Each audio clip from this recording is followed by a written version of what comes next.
የድንግል ማርያም እጅ ያስፈልጋል። የድንግል ማርያም በረከት ያስፈልጋል። ድንግል ማርያም ሁለመናዋ ድንግል ነው። አይኗ ድንግል ነው። ፀጉሯ ድንግል ነው። እጇ ድንግል ነው። እግሯ ድንግል ነው። ልቧ ድንግል ነው።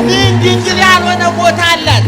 አባ ጊዮርጊስ ዘጋስጫ ይህንን ሲያመሰጥር ሔዋን የሁለመናዋን ድንግልና ታነበር አለ። የበለሱን ፍሬ ስታይ የአይኗ ድንግልና ጠፋ። የበለሱን ፍሬ ስትቆር የእጇ ድንግልና ጠፋ። ወደ በለሱ ስትገሰግስ የእግሯ ድንግልና ጠፋ። ሰይጣንን ስታመሰግን የምላሷ ድንግልና ጠፋ። የሰይጣን ንግግር ስትሰማ የጆሮዋ ድንግልና ጠፋ። ስትመኝ የልቧ ድንግልና ጠፋ። ድንግል ማርያም ግን አይኗ ድንግል ነው። ቅዱስ ገብርኤልን ያየው። ጆሮዋ ድንግል ነው። ቅዱስ ገብርኤልን የሰማው። እጇ ድንግል ነው። መለኮትን ያቀፈው። እግሯ ድንግል ነው። ወደ ቤተ መቅደስ ነው የገሰገሰው። ልቧ ድንግል ነው። ሌላ ሐሳብ የላትም። ዛሬ ብዙ ሀብታለን የሚሉ ሰዎች ለአዝማሪ ለዘዋሪ በየመጠጡ ቤት ገንዘባቸውን ይበትናል፣ ጫቱን ይቅሙታል። እነሱም ይቃማሉ፣ እነሱም ይቅማሉ። አስቃሚው መኪና ይቀይራል፣ እነሱ ጥርስ ለመቀየር